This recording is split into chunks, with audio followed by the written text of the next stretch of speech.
In this video, I'll show you how you can fix Valorant not opening or launching after you start the game. Now the first thing we want to try is come here and search for Task Manager. In here, head over to Details and sort by the name.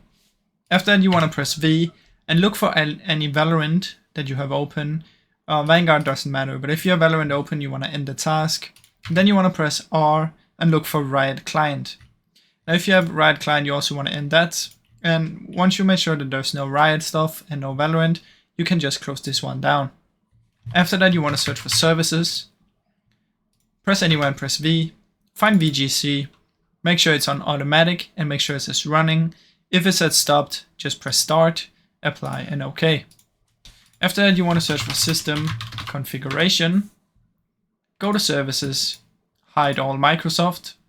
Scroll down until you find VGC and make sure it is ticked.